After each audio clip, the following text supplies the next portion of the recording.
확인된 정보를 신속히 전합니다. 코로나19 11시 통합 뉴스룸 시작합니다. 오늘 0시 기준 국내 신규 확진자는 9명 늘어서 누적 확진자 수는 1,761명으로 집계됐습니다. 11일째 10명 안팎으로 유지가 되며 안정적인 모습을 보여주고 있는데요.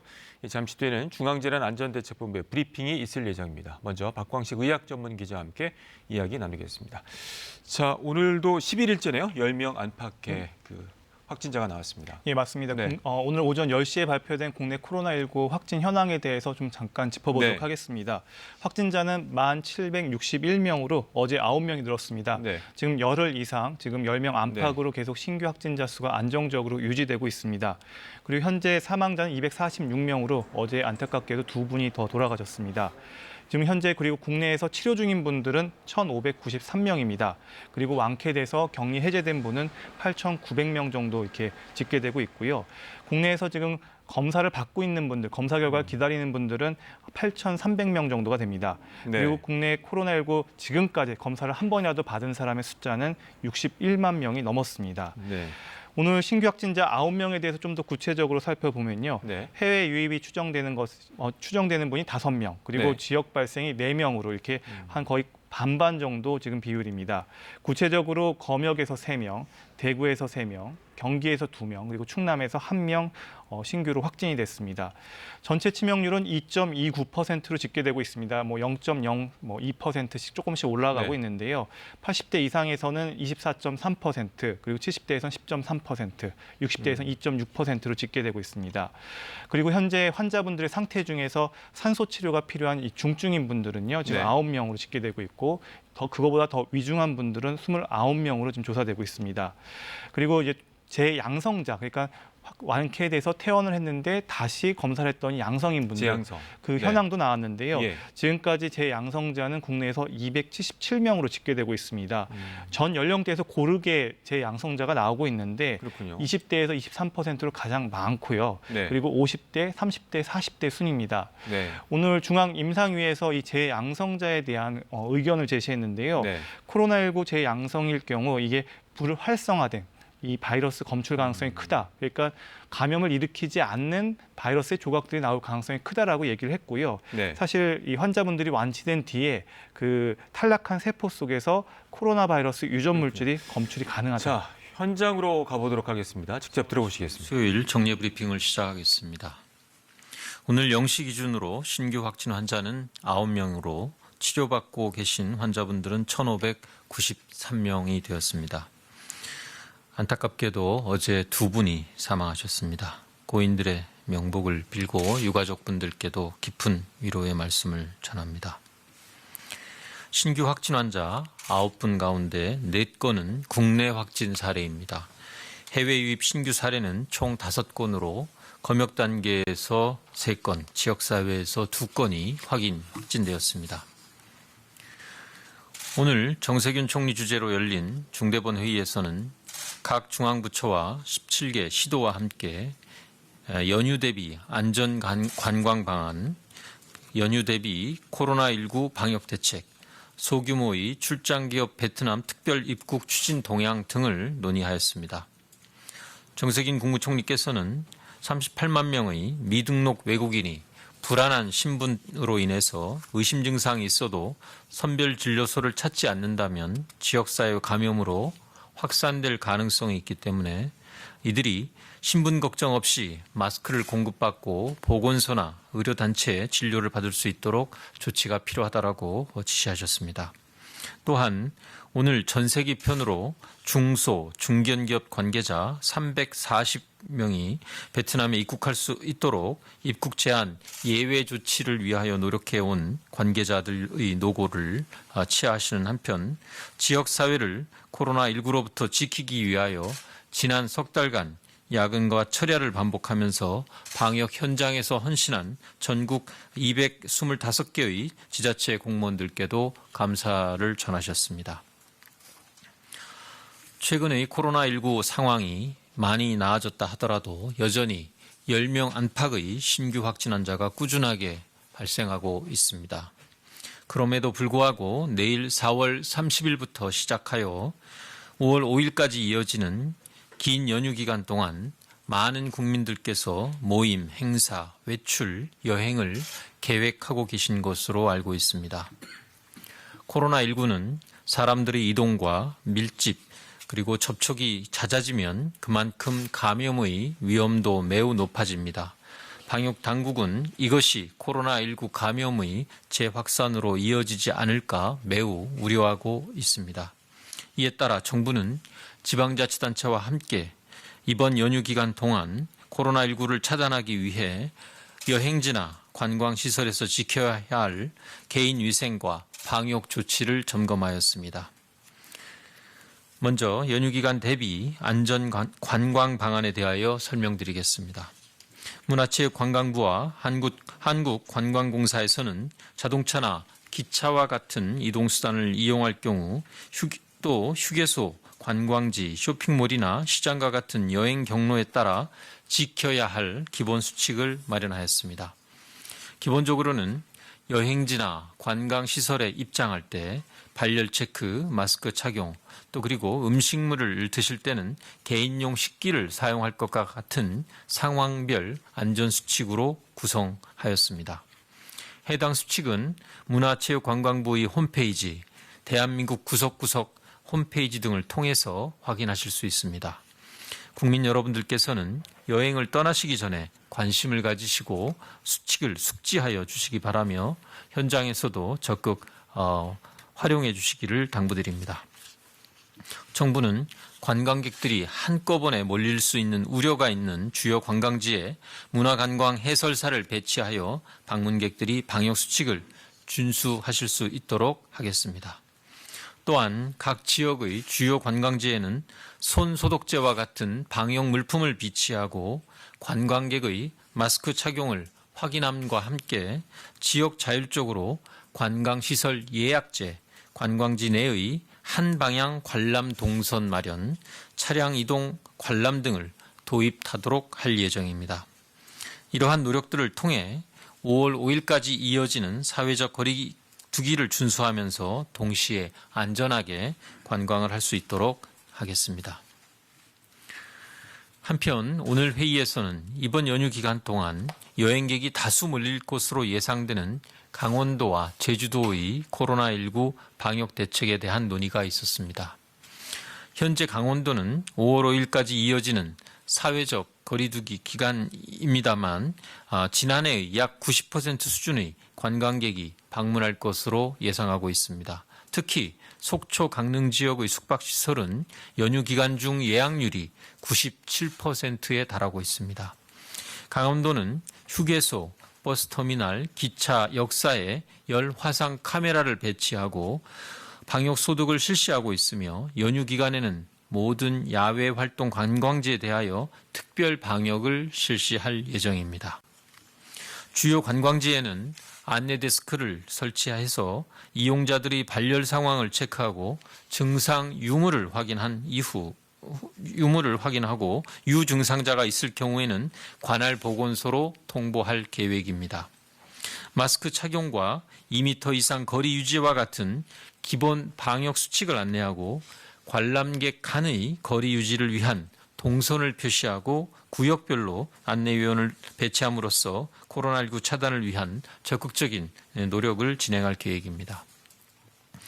제주도는 이번 연휴 기간 동안 약 18만 명의 관광객이 입도할 것으로 예상하고 있습니다.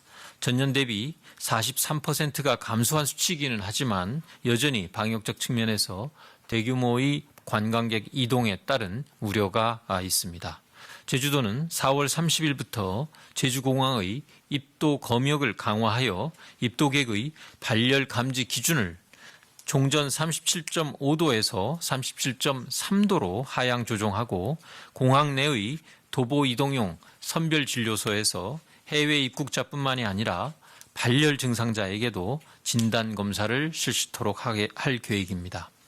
또한 제주도 내의 실내 관광지에는 발열 체크기와 체온계를 비치하고 마스크 미착용자의 관람을 제한할 예정입니다. 제주도는 유관기관 합동 방역 체계를 구축하여 지난 4월 27일부터 28일까지 제주도 내 관광 사업체에 대한 방역 특별 지도 점검을 실시하였습니다. 또한 재래시장과 게스트하우스와 같은 방역 사각지대에 대해서도 집중 현장 점검을 실시하는 등 만반의 준비를 갖추고 있습니다.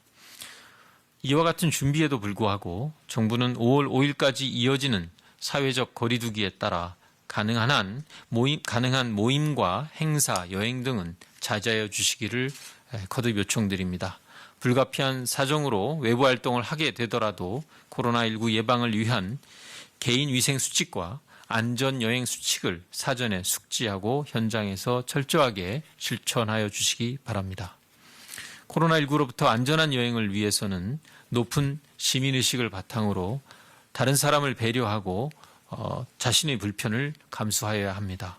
국민 여러분과 여행 관련 사업주들, 종사자분들께서는 이번 연휴 동안 사람들이 많이 몰리는 가운데서도 방역수칙을 철저히 준수해 주시고 안내요원의 발열 체크, 동선 관리 등과 같은 방역 조치를 잘 따라 주시기 바랍니다. 아울러 지자체의 안내와 행정지도 등에도 적극 협조해 주실 것을 부탁드립니다.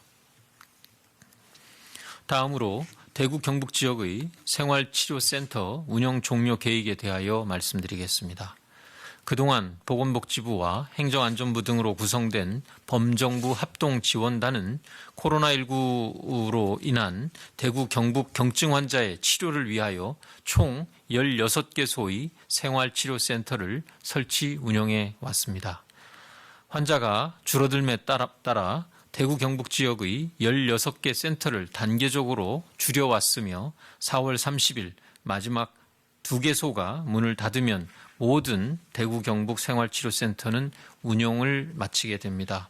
한때 신규 확진 환자가 하루 813명, 격리 치료 중인 환자가 7,470명으로 정점을 찍고 특히 대구 지역을 중심으로 환자가 급증하는 위기 상황을 직면한 바 있습니다. 이러한 상황에서 정부는 지방자치단체와 군, 공공기관들과 함께 힘을 모아 신속하게 생활치료센터를 설치하고 필요 인력을 현장에 급파한 바 있습니다.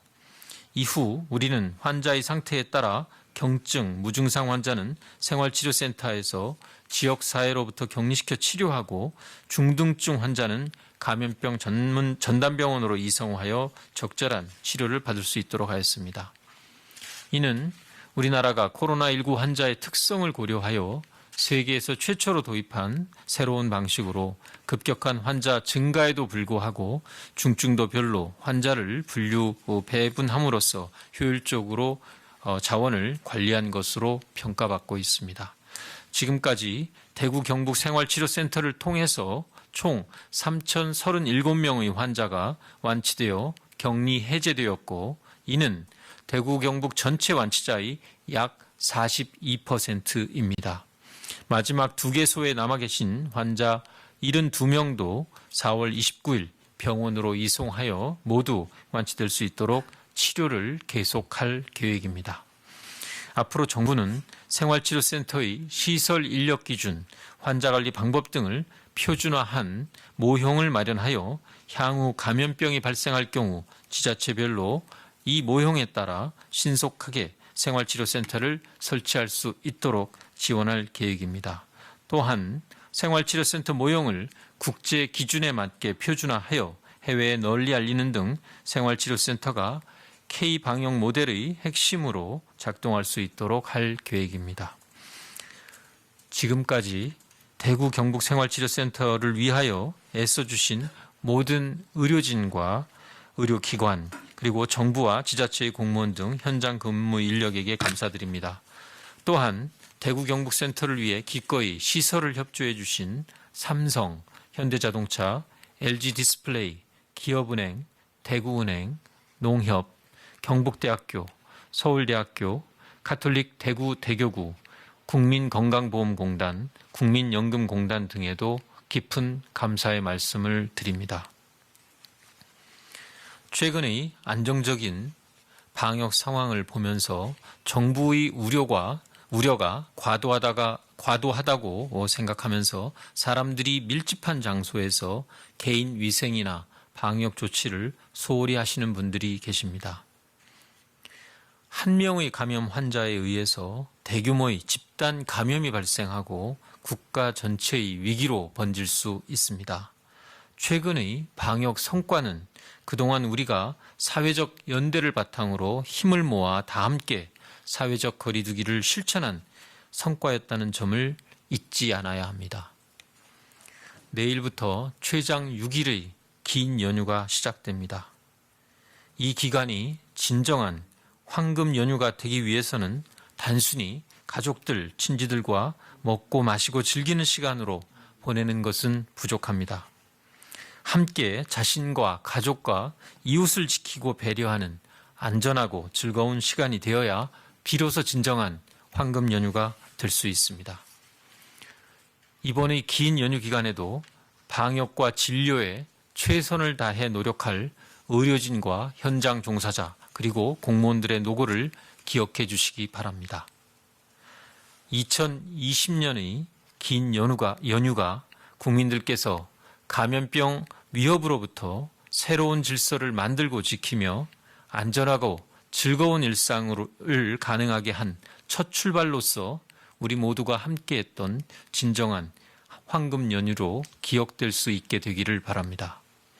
한순간의 방심이 돌이킬 수 없는 집단 감염으로 이어져 우리가 지금까지 함께 노력해온 것들이 물거품이 되지 않도록 국민 여러분들께서도 마지막까지 정부와 힘을 합쳐 코로나 극복을 위하여 함께 노력해 주시기 바랍니다.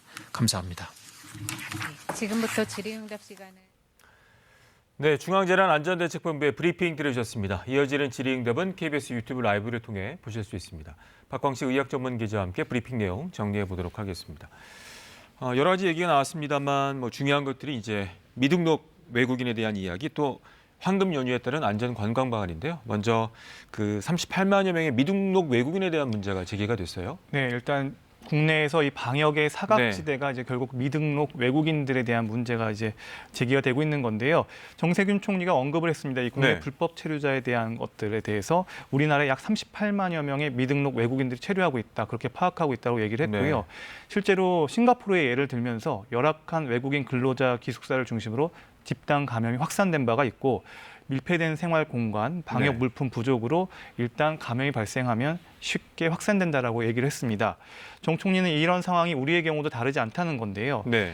불안한 신분 때문에 의심 증상이 있어도 선별 진료소를 찾지 않을 개연성이 높고 언제든지 지역 감염으로 번질 수 있는 이 방역의 사각지대라는 겁니다. 그래서 이 정 총리는 이들을 불법 체류자로 내몰고 네. 단속할 경우 더 깊게 숨기 때문에 그렇죠. 오히려 이 사각지대가 더 커질 수 있다는 겁니다. 그래서 네. 출입국 관리보다는 방역 차원에서 접근할 필요가 있다. 네. 그래서 감염을 예방하고 확진자를 조기에 발견할 수 있도록 의료 접근성을 확대할 필요가 있다라고 강조했습니다. 따라서 이들을 파악하기 위해서는 이들을 최선의 그 일선에서 접하는 기초자치단체와 이 보건소 공직자들의 역할이 매우 중요한데요. 네.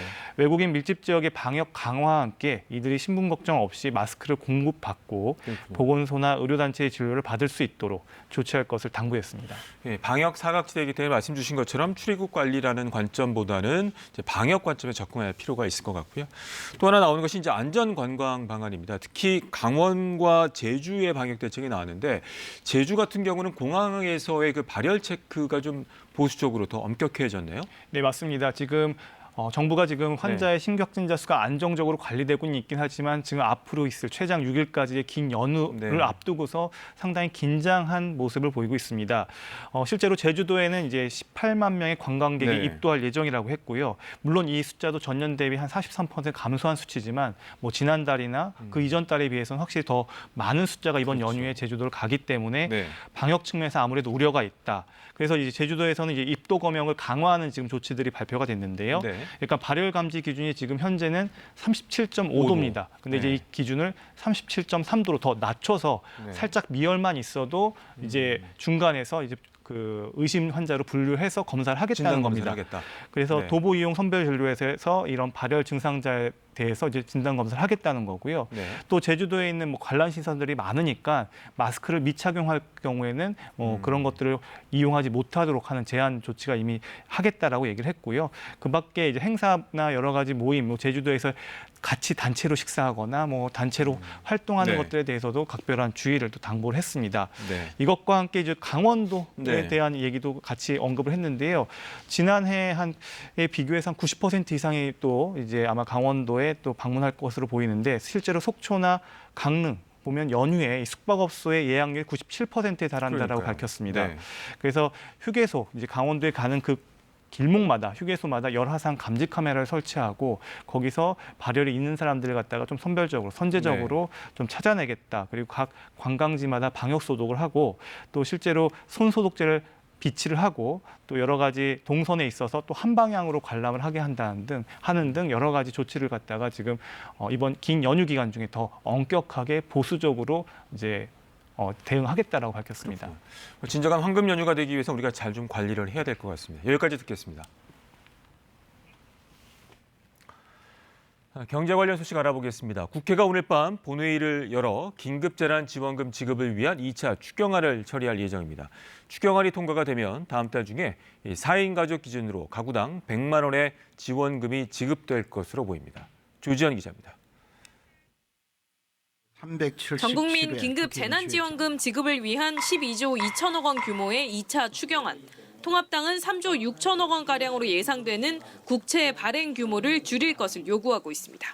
세출 구조조정에 대한 자구 노력이 부족하다 하는 점을 제가 아침에 기자회견에서도 얘기했는데 더 찾아보셔야지 됩니다. 3차 추경을 하면서도 추가적으로 노력할 예정이라는 점을 말씀드립니다. 다만 통합당은 오늘 본회의에서 추경안을 처리한다는 입장은 유지하고 있습니다. 오늘 본회의 처리를 위해 국회 예결위는 간사간 협의를 통해 구체적인 재원 마련 방안을 확정하기로 했습니다. 오전 중에 여야가 추경안에 합의하면 예산안 수정 입력 작업 등을 거쳐 밤 늦게 본회의가 열릴 것으로 보입니다. 관련 상임위들은 오늘 잇따라 전체 회의를 열고 추경안 심사를 마무리합니다. 오늘 본회의가 열리면 긴급재난지원금 기부금 특별법과 N번방 방지법 등도 함께 상정됩니다. 국회 법사위는 오늘 불법 촬영물을 소지하거나 시청한 경우 처벌하는 내용을 담은 관련법 개정안을 처리할 예정입니다. 어제 국회 정무위를 통과한 인터넷은행법과 산업은행법도 법사위를 거쳐 본회의에 상정됩니다. 사실상 KT가 인터넷은행 K뱅크의 대주주가 되는 것을 허용하는 내용을 담은 인터넷은행법은 지난달 본회의에서 부결됐습니다. 민주당과 통합당이 다시 처리하기로 합의했지만 민생당과 정의당, 민주당 일부 의원들이 반대하고 있어 본회의 처리 여부가 주목됩니다. KBS 뉴스 조지현입니다. 또 코로나19로 어려움을 겪는 소상공인과 자영업자를 위한 대출이 다음 달 10조 원 규모로 추가 공급됩니다. 또 이른바 한국판 뉴딜 사업은 디지털 기반의 대형 정보통신 사업으로 방향이 잡혔는데요. 오늘 열린 첫 번째 경제 중대본 회의 내용 박예원 기자가 전해드립니다. 홍남기 경제부총리는 오늘 정부 서울청사에서 첫 번째 비상경제중앙대책본부 회의를 열고 10조 원 규모의 소상공인 2차 금융지원을 이달 중에 시작하겠다고 밝혔습니다. 연 3에서 4%대 중금리 대출로 6대 시중은행이 신용보증기금의 95% 보증을 토대로 공급합니다. 상환은 2년 거치 뒤 3년에 걸쳐 나누어 갚는 방식입니다. 1차 초저금리 대출을 받은 사람은 지원 대상에서 제외됩니다. 정부 주도 대형 일자리 사업인 이른바 한국판 뉴딜로 디지털 기반의 대형 정보통신 프로그램을 추진하고 비대면 산업을 육성하겠다는 내용도 발표됐습니다. 홍남기 부총리는 한국판 뉴딜 사업에 대해 대규모 토목공사 개념에서 벗어나 디지털 경제 전환과 4차 산업혁명 대비, 코로나 이후와 연결되는 새로운 일자리 창출 프로젝트라고 설명했습니다. 경제중대본은 한국판 뉴딜에 대해 기초 논의를 한 뒤 다음 주 회의에 정식 안건으로 상정할 계획입니다. 정부는 이와 함께 코로나 이후 대응을 위해 10대 산업 분야의 65개 규제 혁파 추진 과제를 선정했습니다. 데이터, 인공지능과 미래차, 의료 신기술, 자원순환 등의 분야에서 변화를 반영해 과감하고 빠르게 대응해 나가겠다는 게 정부 방침입니다. 부총리는 특히 원격 의료와 원격 교육, 온라인 비즈니스에 각별히 역점을 둘 것이라고 강조했습니다. KBS 뉴스 박예원입니다. 코로나19에 따른 사회적 거리 두기의 여파로 지난달 소비와 산업 생산이 감소했습니다. 통계청이 오늘 발표한 3월 산업활동 동향을 보면 소비는 비내구재와 준내구재 판매가 줄면서 전월보다 1% 감소했습니다. 산업 생산은 전월보다 0.3% 감소했는데 특히 서비스업 생산이 4.4% 줄었습니다.